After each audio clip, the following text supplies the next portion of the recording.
When you look up at the night sky, filled with silent points of light scattered across an immense darkness, have you ever asked a question so simple that it almost feels inappropriate to take seriously? If we could gather everything that exists, every star, every galaxy, every particle, every quantum field into a single system, and ask what is its total energy, what answer should we expect? Instinct tells us it must be enormous, overwhelmingly positive, an unimaginable sum built from all the mass and motion we observe. And yet modern physics quietly suggests something far more subtle, that the total may not be large. It may not even be small. It may be exactly zero. This is the moment where intuition begins to fail. Not because the universe is mysterious, but because our everyday reasoning was never designed for complete systems. In daily life, we only ever interact with fragments. We lift objects. We heat them. We accelerate them. And in every case, energy appears as something we add. Something positive. Something that accumulates. So we naturally extend that logic to the entire universe. We imagine a vast inventory of positive contributions. Mass converted to energy. Motion stored in stars. Radiation streaming across space. But this picture is incomplete, because it ignores a contribution that behaves in the opposite way, one that does not add, but subtracts in a precise and unavoidable sense. Let us begin with something simple. A rock resting on the surface of the earth. When you lift it, you perform work. You transfer energy from your body into the system, and the rock gains gravitational potential energy. Now, here is the crucial step. We define the zero of gravitational energy not at the ground, but at infinite separation. When the rock is infinitely far from the earth and no longer feels its pull. In that state, there is no interaction, and we assign the energy to be zero. But when the rock sits on the ground, it is not at zero. It is in a bound state, and its gravitational energy is negative relative to that reference. This is not a trick of notation. It is a physical statement about work. To move the rock from the ground to infinite distance, you must supply energy. You must overcome the gravitational attraction. That required input is exactly what brings the system from a negative value up to zero. In other words, gravity introduces an energy deficit, a binding that lowers the total energy below the level of complete separation. Now take one step further. Consider a planet orbiting a star. The planet is moving rapidly, so it carries kinetic energy, which is positive. At the same time, it is bound by gravity, which contributes negative energy. When these are added together, the total is not arbitrary. It is constrained by the structure of the orbit. And in stable systems, it settles into a balance, where the sum is small compared to the individual parts. This is not a coincidence. It is a general feature of gravitational systems. Now imagine repeating this structure at every scale. Stars bound in galaxies, galaxies bound in clusters, structure upon structure. Each level adds positive contributions from motion and mass, while simultaneously introducing negative contributions from gravitational binding. The positive terms are visible. They shine. They radiate. They move. But the negative terms are hidden in the structure itself, encoded in how these systems hold together. The more tightly matter is bound, the more negative the gravitational contribution becomes. This is where the work of Isaac Newton enters quietly, not as history, but as structure. In writing down the law of gravitation, he introduced a mathematical expression for energy that carries a negative sign. That sign is not decoration. It encodes the existence of bound states below zero. Long before we understood galaxies or cosmic expansion, this single feature already implied that gravity changes the accounting of energy itself. But Newton's picture still treats space as a passive background, a stage on which matter moves. In the 20th century, this view is replaced by something deeper.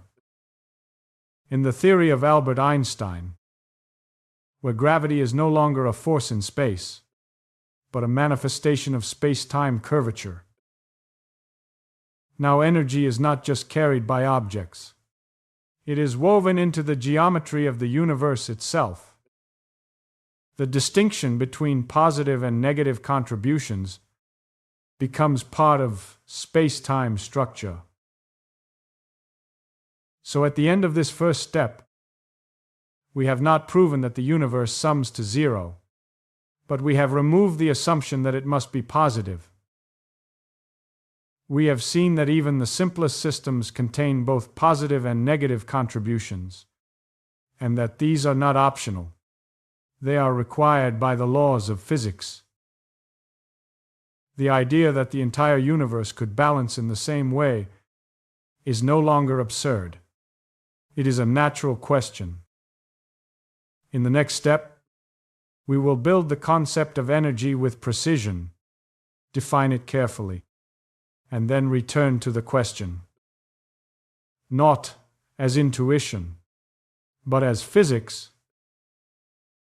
We now proceed with the part that cannot be rushed, because everything depends on it.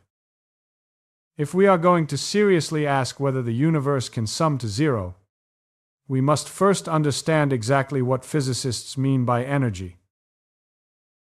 Not in a vague everyday sense, but as a precise quantity that can be defined, measured, and conserved. Energy in physics is not a substance. It is not something that flows like a liquid or accumulates like a pile of objects.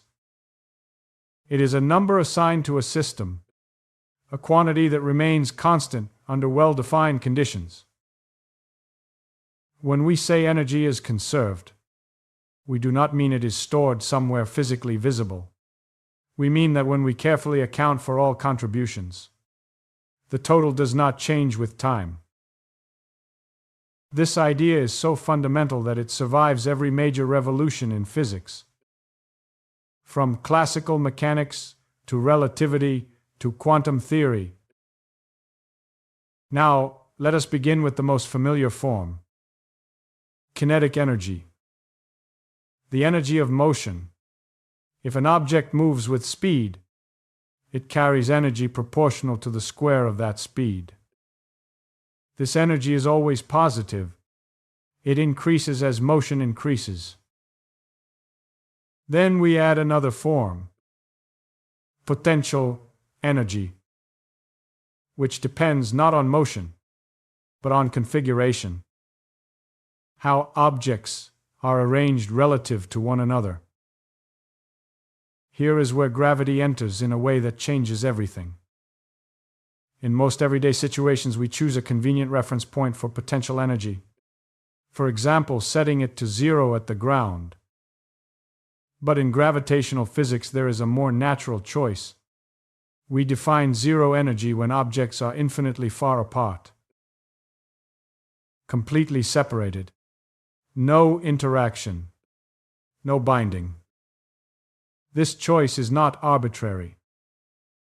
It reflects a physical condition, a system with no gravitational influence between its parts. Now consider what happens when two masses come closer together. They begin to interact. They accelerate toward each other, and their configuration changes. The remarkable result is this: the potential energy of the system becomes negative. We must slow down here, because this is the point where intuition usually breaks. Negative energy does not mean something unphysical. It does not mean energy is missing. It means that the system is bound, that it would require an input of energy to separate the components back to infinite distance. Think of it this way. Imagine two masses initially at rest very far apart. Their total energy is zero. As they move toward each other under gravity, they gain kinetic energy. They begin to move faster. But energy cannot appear from nowhere. So where does this kinetic energy come from? It comes from the gravitational field itself, whose potential energy decreases, becoming more negative. So we have a balance. Kinetic energy increases, gravitational energy decreases, and the total remains constant. If the system becomes bound, meaning the objects do not escape to infinity, then the total energy must be negative, because you would need to supply positive energy to break the system apart. This leads to an important conclusion. Any gravitationally bound system naturally carries negative total energy. Not just locally, but as a global property of the system. This applies to planets orbiting stars, stars bound in galaxies, galaxies bound in clusters. The deeper the gravitational binding, the more negative the energy becomes. Now we introduce another essential piece. Mass itself is energy. This is the statement of mass-energy equivalence. Every particle carries an intrinsic positive energy simply by existing. Even if it is not moving, even if it is not interacting, its mass corresponds to a large positive energy. So now we have two competing contributions. Positive energy from mass, negative energy from gravitational binding. And the question becomes precise. When we add these together for a large system, what is the result? In small systems, the positive term dominates. The rest, energy of mass, is enormous compared to the gravitational binding energy. But as systems grow larger, the second law introduces a directional constraint. Not just what is allowed, but what inevitably happens. It states that the total entropy of a system and its surroundings does not decrease. And now we must be precise. Entropy is not simply disorder. It is the number of microscopic configurations that correspond to a macroscopic state. A system with many possible configurations has high entropy. A system with few configurations has low entropy.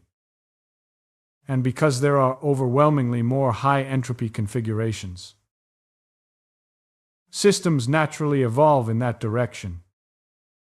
Not by preference, but by probability. Now we connect entropy to energy. When energy is concentrated in a few degrees of freedom, it is structured and capable of performing work.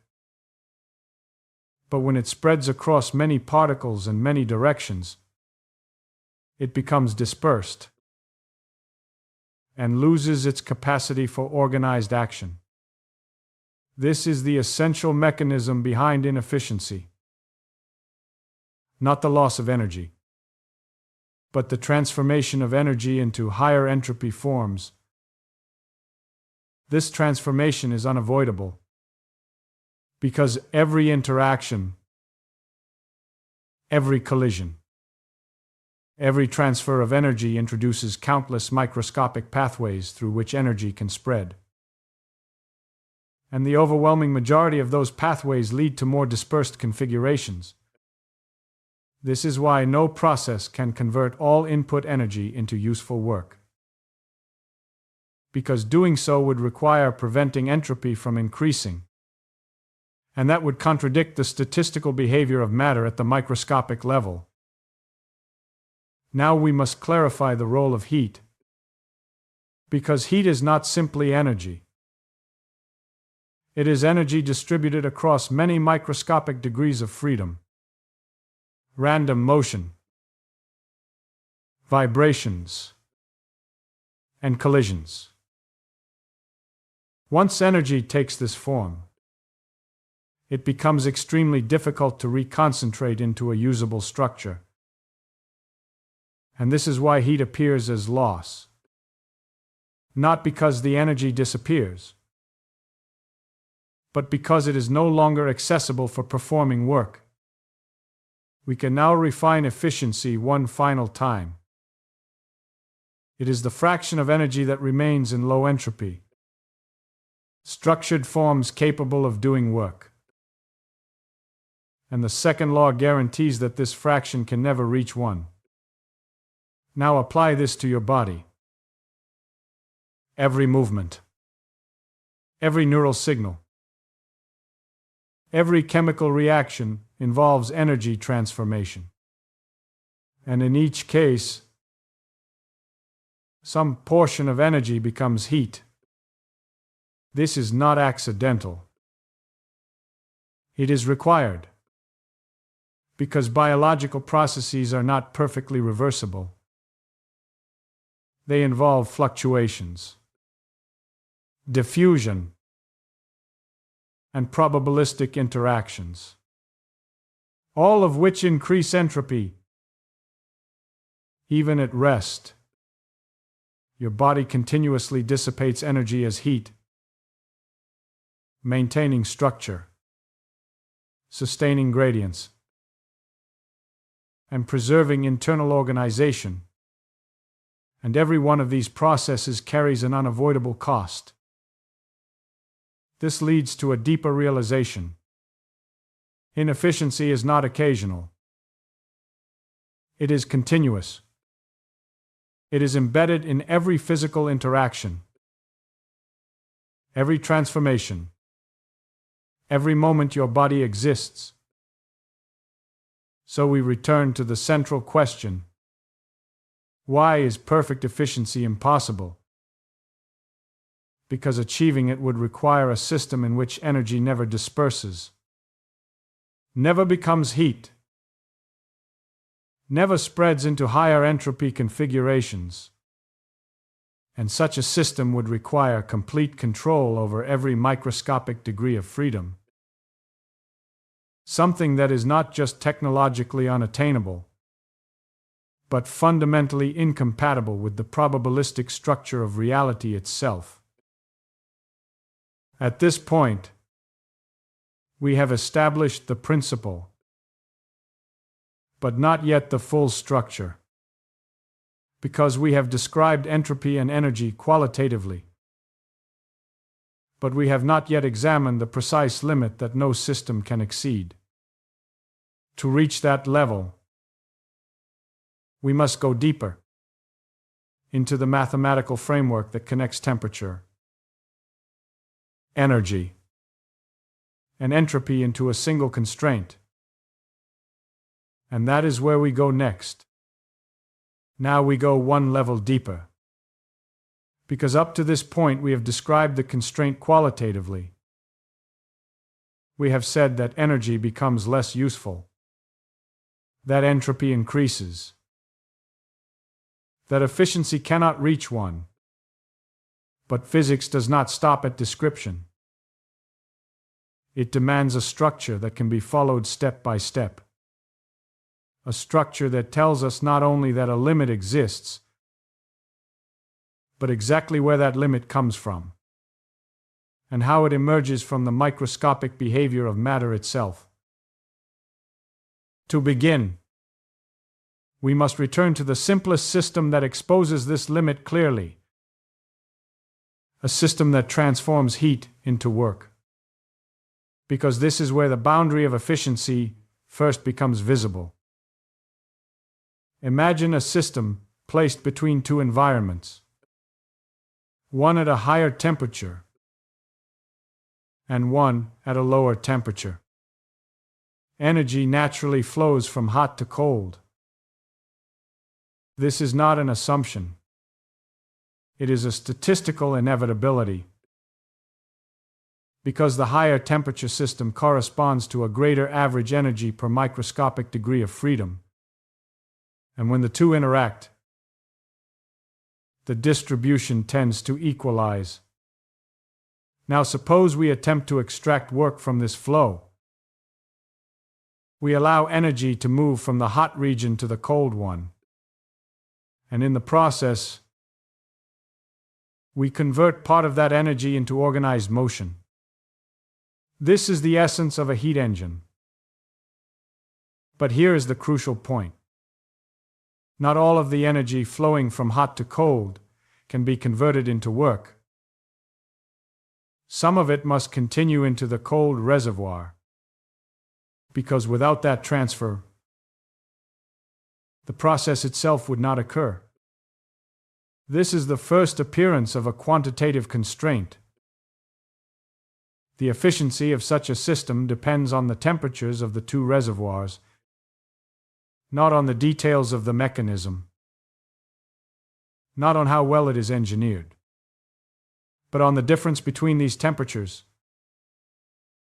And from this reasoning emerges a fundamental result. The maximum possible efficiency is determined by how much the system can reduce the flow of energy into useless forms, while still allowing the process to proceed.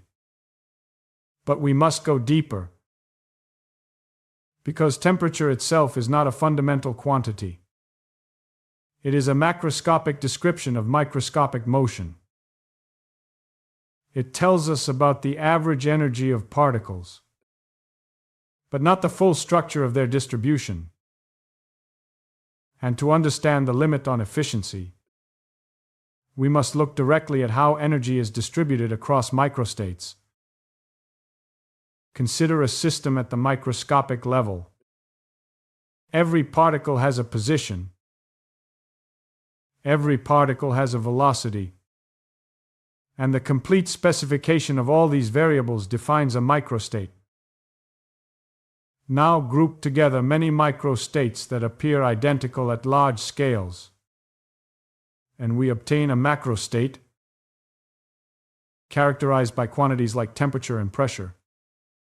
Here is the critical step.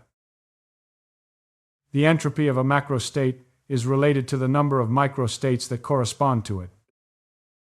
A macrostate with many possible microstates is more probable. And systems naturally evolve toward these more probable configurations, not because of intention, but because the number of ways to realize them is overwhelmingly larger. Now connect this to energy transformation. When energy is transferred in a controlled way, such as pushing an object, it involves a relatively small number of microstates.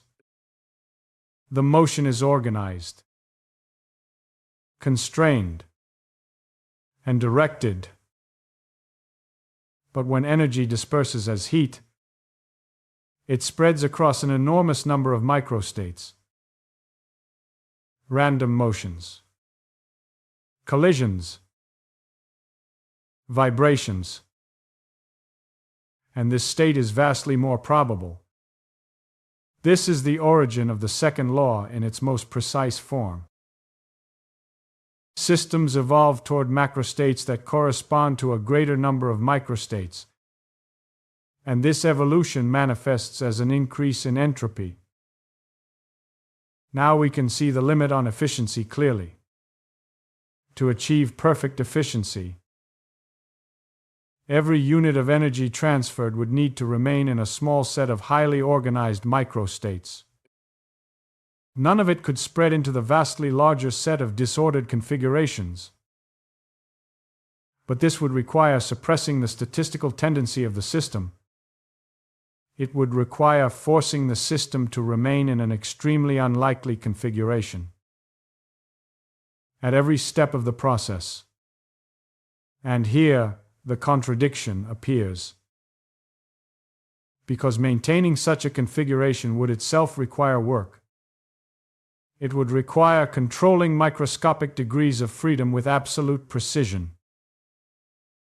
And any attempt to do so would introduce additional interactions, additional fluctuations, and therefore additional entropy. So the system cannot escape the constraint. If it allows energy to disperse, efficiency decreases. If it tries to prevent dispersion, it must expend energy and still cannot eliminate fluctuations. In both cases, entropy increases, and perfect efficiency remains unreachable. Now we introduce an even deeper layer, the concept of reversibility, because in thermodynamics, the maximum possible efficiency corresponds to a process that is perfectly reversible, a process that can be undone without any increase in entropy. But such a process requires conditions that cannot be realized in practice. It must occur infinitely slowly, so that the system remains arbitrarily close to equilibrium at every moment. There must be no friction, no turbulence, no uncontrolled gradients. And most importantly, no random fluctuations that push the system away from its path. At the microscopic level, however, random motion is unavoidable. Particles are constantly colliding, constantly exchanging energy, constantly exploring new configurations. And this means that perfect reversibility is not just impractical. It is incompatible with the statistical nature of matter. We now reach a precise statement. The maximum efficiency of any system corresponds to an idealized limit that requires zero entropy production. But zero entropy production requires perfect reversibility. And perfect reversibility requires conditions that cannot exist in a system composed of many interacting particles. Therefore, the limit exists, but it cannot be reached. It can only be approached, and every real system, no matter how refined, no matter how carefully designed, must operate below this limit. Now we return to the human body, with this structure in place, because every process inside you, every chemical reaction, every flow of ions across a membrane, every contraction of muscle fibers operates within this same framework.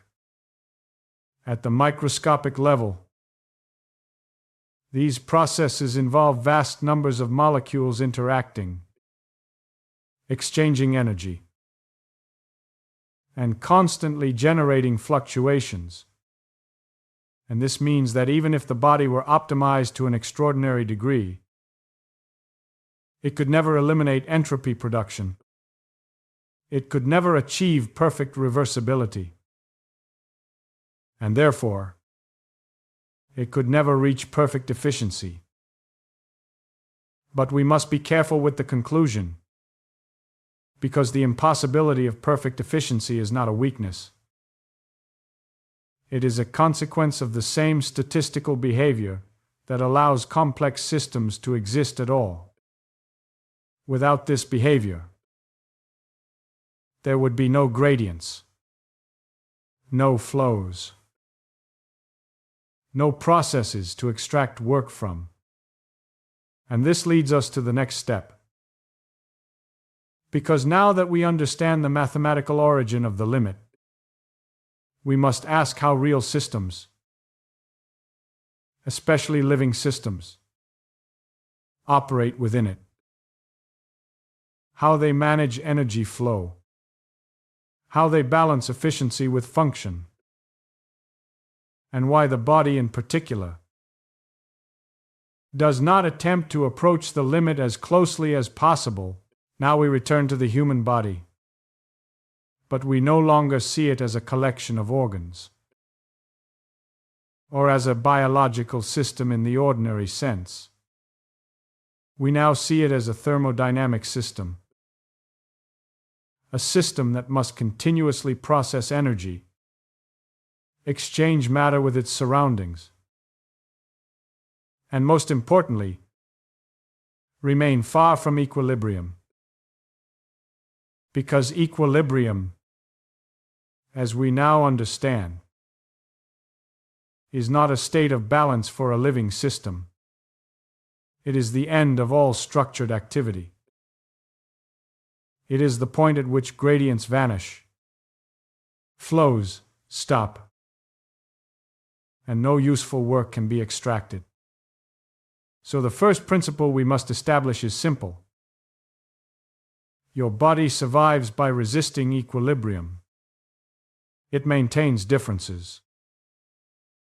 Differences in temperature, in chemical concentration, in electrical potential. And every one of these differences represents stored free energy. Energy that can be used to perform work. But maintaining these differences is not free. It requires continuous input, continuous transformation, and continuous dissipation. Now we focus on the central mechanism through which your body manages energy. Not at the level of organs, but at the level of cells. Because every function you experience, movement, thought, sensation, is built from processes occurring at this microscopic scale. And at the center of these processes is a molecule that acts as an energy carrier, ATP, adenosine triphosphate. We will not treat ATP as a biological detail, but as a physical mechanism.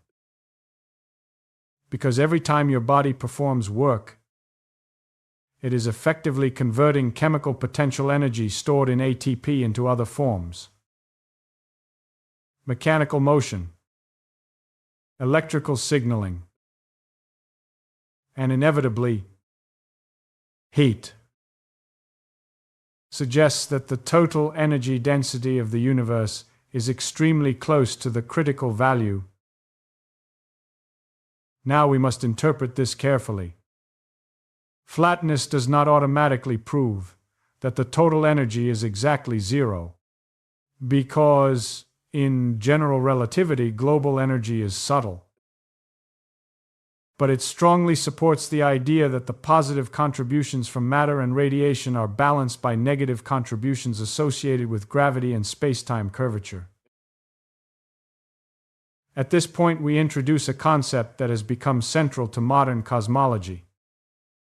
The idea that the universe may be a self-contained system whose total energy budget balances without the need for external input.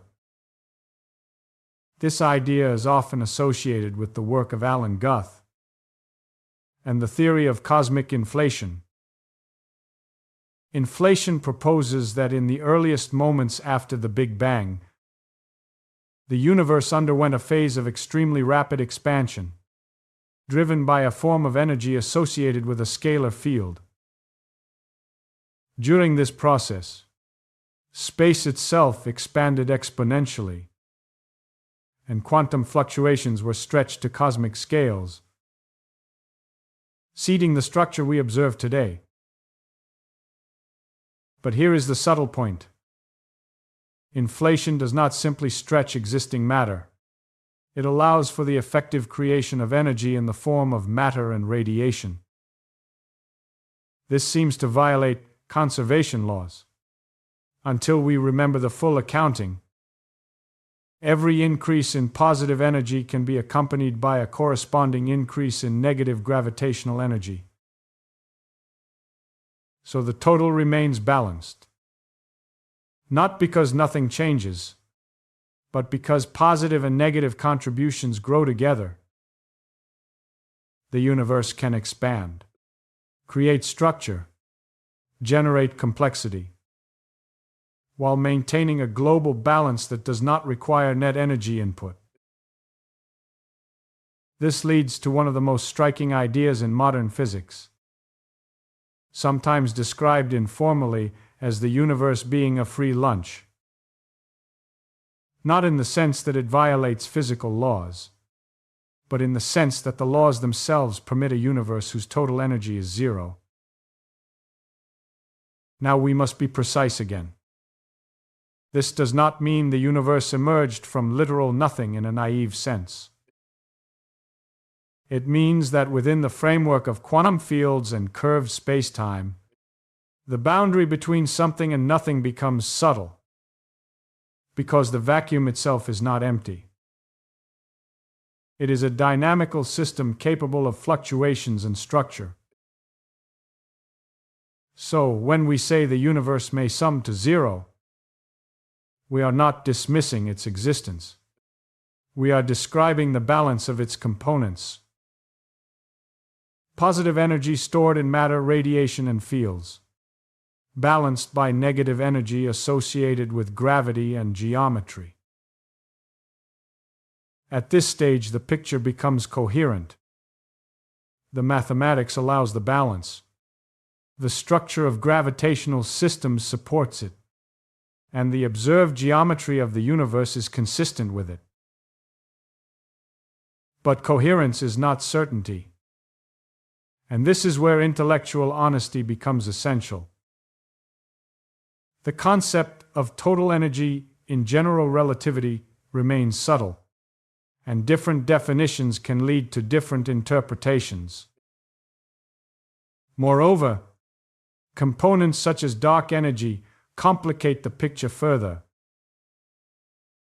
Dark energy, which appears to drive the accelerated expansion of the universe, introduces a positive energy density that does not dilute as space expands. This raises new questions about how the balance is maintained, and whether the simple picture of exact cancellation remains valid in detail. And yet, despite these complications, the central idea remains compelling. The universe does not appear to require an excess of energy to exist.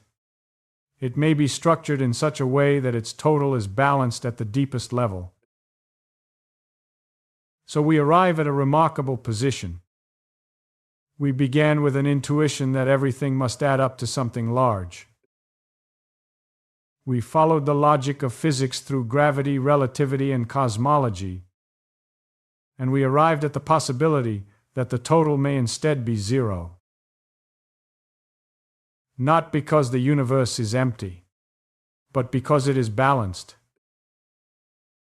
Not because nothing exists, but because what exists is arranged in a precise and constrained way.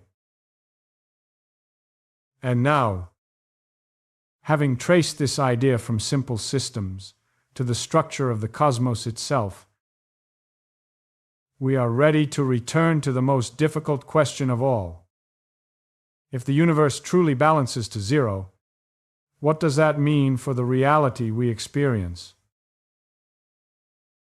We now return to the question we have been building toward from the beginning. Not a mystical question, but a precise one. If the universe can be described as a system where positive energy from matter and radiation is balanced by negative energy from gravity, what does that actually mean for the reality you experience right now? At first, this feels contradictory, because everything around you appears undeniably real. You feel mass. You see light. You measure energy in every interaction. The ground resists your motion. Your body has inertia. The world is structured and dynamic. Nothing about this resembles absence. Nothing suggests cancellation. But we must be exact about what zero means in physics. It does not mean that nothing exists. It means that when all contributions are included, the total balances. This is a global statement about the system as a whole, not a denial of local structure. A system can contain enormous amounts of energy in different forms: motion, heat, radiation, mass, and still sum to zero if opposing contributions are present. You already understand this pattern in simpler cases. A system with equal positive and negative charges has zero net charge. Yet it still produces fields, interactions, and structure. Zero does not mean empty. It means balanced. Now apply this to the universe. Every star that shines, every galaxy that rotates, every particle that exists carries positive energy through mass and motion. But each of these is embedded in a gravitational structure that contributes negative energy. The two are not independent. They are inseparable parts of the same system. The universe is not a collection of isolated objects. It is a network of relationships. Bring this even closer. Consider your own body. Every atom within you carries rest energy associated with its mass. Those atoms are bound into molecules, molecules into structures, structures into a living system. And at every level, binding energy appears, modifying the total, often lowering it relative to separated components.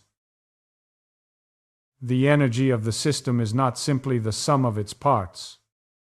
It includes the energy of their interactions. This is the key shift in perspective. Reality is not built from independent pieces. It is built from relationships. Energy is not just what things have. It is how things are arranged and how they interact across space and time. So when we say the universe may sum to zero, we are not describing absence. We are describing a complete accounting. A situation in which every positive contribution is matched by a negative counterpart. This does not reduce the richness of the universe. It reveals the constraint under which that richness exists. At this point, we must remain precise, because this idea is powerful but not absolute. The statement that the universe equals zero is not a proven theorem. It is a consistent possibility within the framework of modern physics. It depends on how energy is defined in curved spacetime, on the role of dark energy, and on the global structure of the universe itself. But even as a possibility, it changes how we think, because it replaces the naive idea that existence requires a net positive quantity, with a deeper idea that existence may arise from balance. Not an excess, but an equilibrium. Not a violation of laws, but a direct consequence of them. So we return to the original question. What does it mean for the universe to equal zero? It means that what we call reality is not defined by how much there is, but by how it is structured. It means that the vast complexity of the cosmos may exist within a framework that is perfectly balanced at the deepest level. As Richard Feynman emphasized in his own way, understanding nature does not remove its beauty. It reveals a deeper and more precise form of it. And here, that beauty lies not in excess, but in exactness. So the next time you look at the night sky, do not ask only how much exists. Ask how it is balanced. Because within that balance, within that exact and unforgiving accounting, lies one of the most profound insights physics offers. Thank you for following this reasoning to its end. Not because the answer is final, but because the question itself reveals how deeply structured the universe truly is.